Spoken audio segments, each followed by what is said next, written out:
नमस्कार दोस्तों, GK stocks में स्वागत है। आज का अपना टॉपिक है एसएससी जीडी 2024 के जीके पोर्शन का प्रैक्टिस सेट 15। यह प्रैक्टिस सेट आपके आगामी एसएससी जीडी एग्जाम्स के लिए बहुत ही इंपॉर्टेंट है दोस्तों, क्योंकि सेम इसी टाइप क्वेश्चंस एग्जाम्स में आएंगे और आप जितना ज़्यादा से ज़्यादा प्रैक्टिस सेट सोल्व करेंगे उतनी अच्छी आपकी प्रिपरेशन होती चली जाएगी।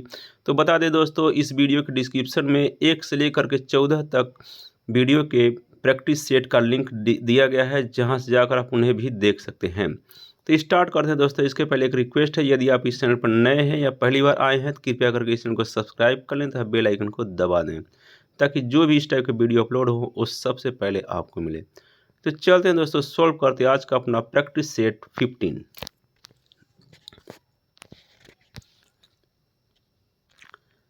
आज का पहला प्रश्न है, अम्ल वर्षा निम्नलिखित में से किसके द्वारा होने वाले वायु प्रदूषण के कारण होती है? इसका आंसर है नाइट्रस ऑक्साइड और सल्फर डाइऑक्साइड के कारण वायु प्रदूषण के कारण अम्ल वर्षा होती है।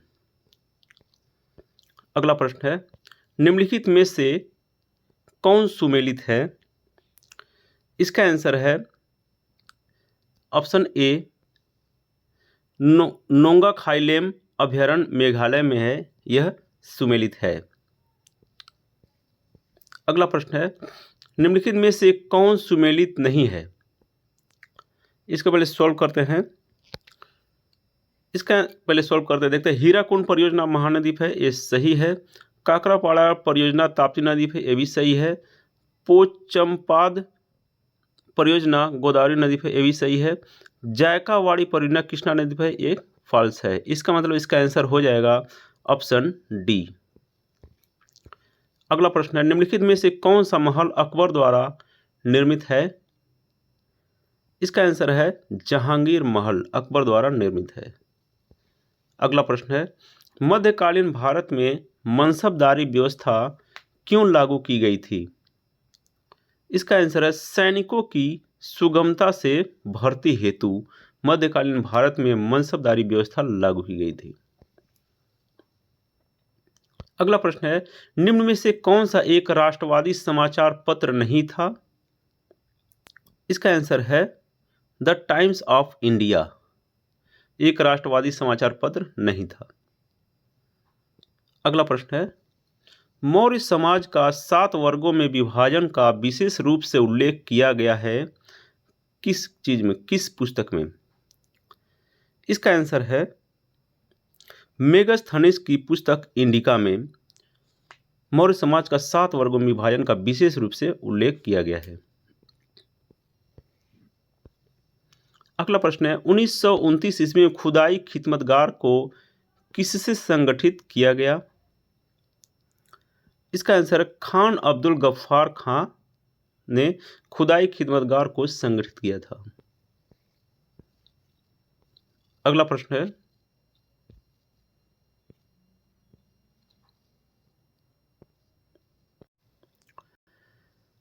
है, भारतीय संविधान द्वारा प्रदत्त निम्न में से कौन सा अधिकार गैर नागरिकों को भी उपलब्ध है?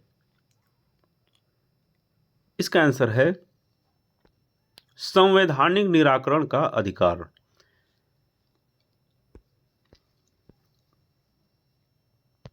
अगला प्रश्न है, संविधान की प्रस्तावना का विधिक स्वरूप क्या है?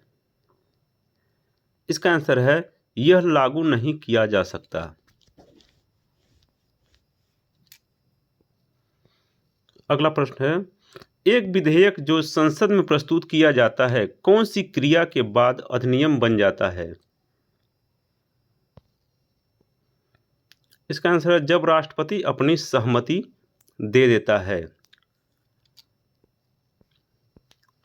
अगला प्रश्न है, जिस समिति की सिफारिश पर भारत में पंचायती राज की स्थापना की गई उसका अध्यक्ष कौन था? इसका आंसर है बलवंत राय मेहता। अगला प्रश्न है, इलेक्ट्रॉन की तरंग प्रकृति की खोज किसने की?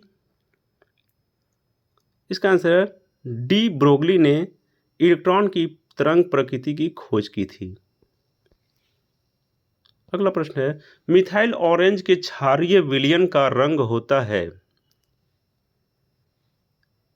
इसका आंसर है पीला। मिथाइल ऑरेंज के क्षारीय विलयन का रंग पीला होता है। अगला प्रश्न है, प्राकृतिक रबड़ को कठोर बनाने के लिए क्या मिलाया जाता है? इसका आंसर है, प्राकृतिक रबड़ को कठोर बनाने के लिए कार्बन मिलाया जाता है। अगला प्रश्न है, उजला थोथा व्हाइट वाइट्रियल का रासायनिक सूत्र क्या है? इसका आंसर है ZnSO4.7H2O व्हाइट वाइट्रियल का रासायनिक सूत्र है। अगला प्रश्न, निम्नलिखित में से किस ग्रह का घनत्व सबसे कम है? इसका आंसर है शनि। शनि ग्रह का घनत्व सबसे कम है।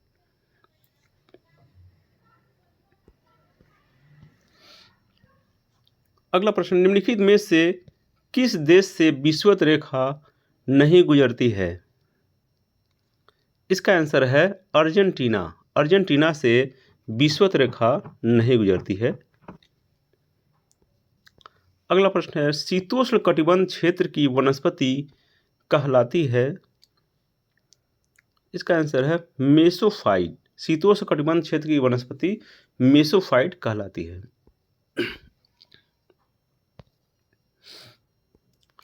निम्नलिखित घटनाओं को उनके प्रारंभ के काल अनुक्रम में व्यवस्थित करें और नीचे दिए गए कूटों में से सही उत्तर चुनिए।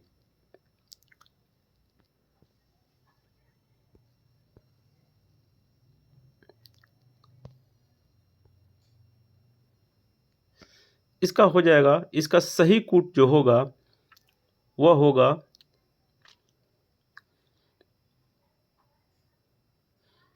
Option B. ऑप्शन बी इसका सही होगा। इसमें हो जाएगा वन्य जीव अधिनियम, यह 1 नंबर पर आएगा। वन्य जीव अधिनियम 1।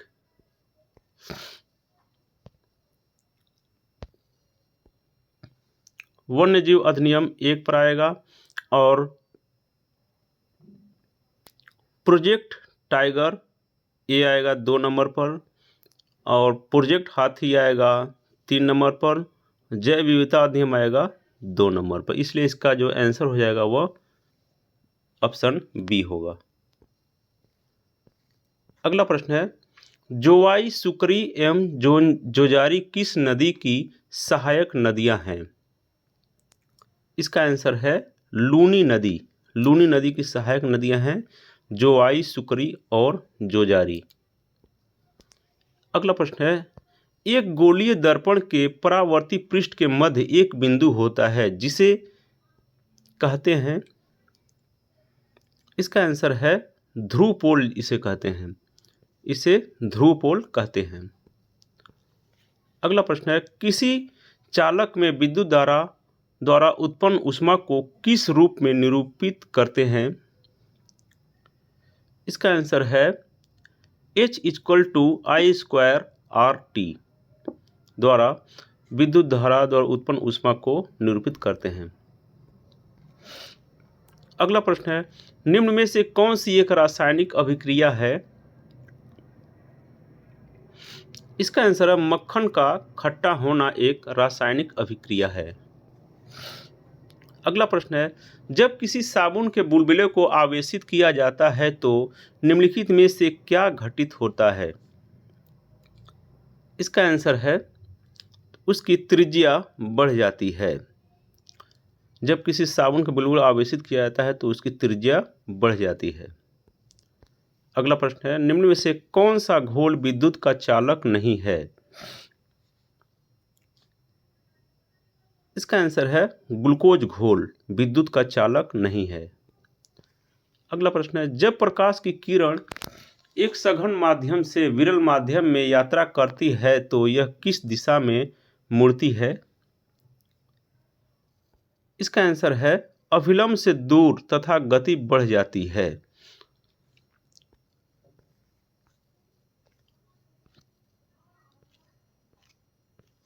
अगला प्रश्न है, निम्नलिखित उपकरणों में से कौन सा चालक में विभवांतर बनाए रखने में मदद करता है?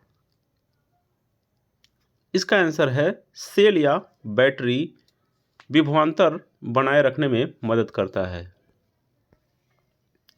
अगला प्रश्न है, निम्न में से कौन सा एक सरल अस्थायी उत्तक नहीं है?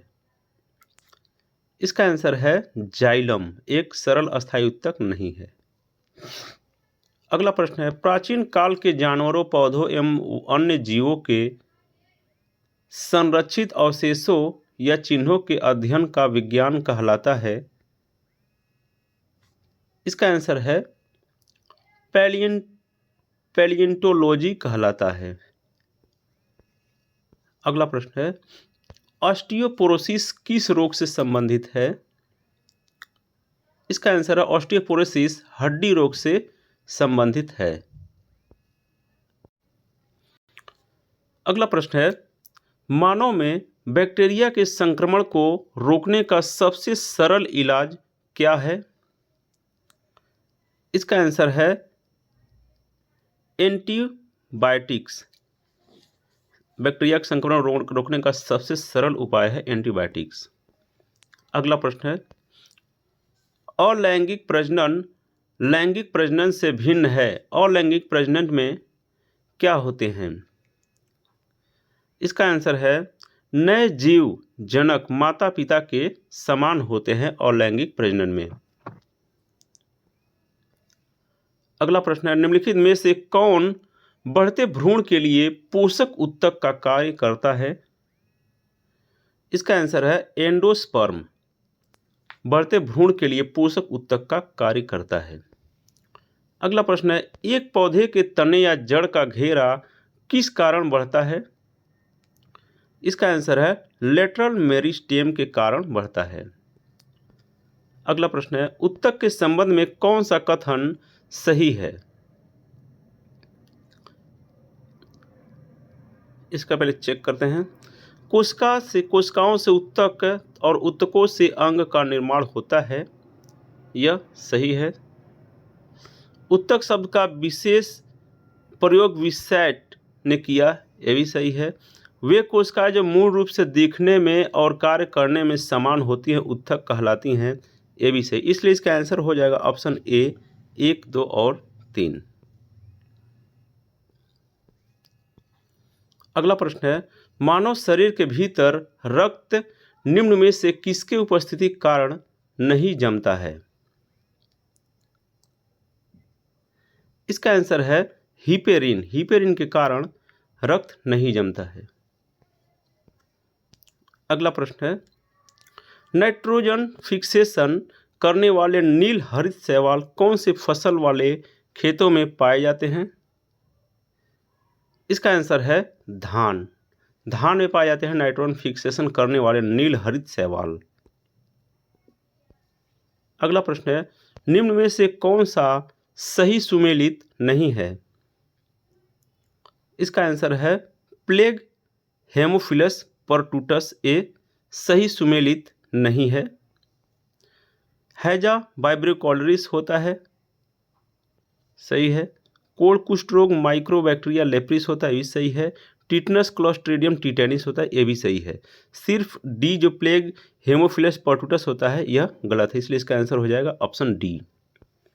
अगला प्रश्न, राष्ट्रीय आय से संबंधित हिंदू वृद्धि दर की अवधारणा किसने प्रस्तुत किया? इसका आंसर है प्रोफेसर राज कृष्णा ने किया। अगला प्रश्न है, एस्से ऑन इंडियन इकोनॉमी के लेखक कौन हैं? इसका आंसर है MG. Ranade, essay on Indian economy के लेखक हैं। अगला प्रश्न है, रशियन क्रांति को किस अन्य क्रांति के नाम से जाना जाता है? इसका आंसर है अक्टूबर क्रांति के नाम से जाना जाता है। अगला प्रश्न है, ईश्वरचंद विद्यासागर द्वारा कलकत्ता में स्थापित महाविद्यालय का नाम था? इसका आंसर है बैथुन कॉलेज। ईश्वरचंद विद्यासागर द्वारा स्थापित कलकत्ता में जो महाविद्यालय उसका नाम था बैथुन कॉलेज। अगला प्रश्न है, सर्वप्रथम भक्ति का उल्लेख किस उपनिषद में मिलता है? इसका आंसर है श्वेताश्वर उपनिषद में मिलता है। अगला प्रश्न है, किस सूफी संत को बंदा नवाज के नाम से जाना जाता है? इसका आंसर है मोहम्मद गेसू दराज को बंदा नवाज के नाम से जाना जाता है। अगला प्रश्न है, गुप्त काल में पेठ इकाई थी। इसका आंसर ग्राम समूह की इकाई थी पेठ गुप्त काल में। अगला प्रश्न है, अक्षय नीति का संबंध है किस चीज से? इसका आंसर है अस्थाई दान से संबंध है अक्षय नीति का। तो ये था दोस्तों आज का अपना प्रैक्टिस सेट 15। और ऐसे ही प्रैक्टिस सेट्स और जीके पाते रहने के लिए आप इस चैनल पर बने रहें तथा इस चैनल को सब्सक्राइब कर लें। तो thanks for watching friends, like share and subscribe GK stocks. जय हिंद।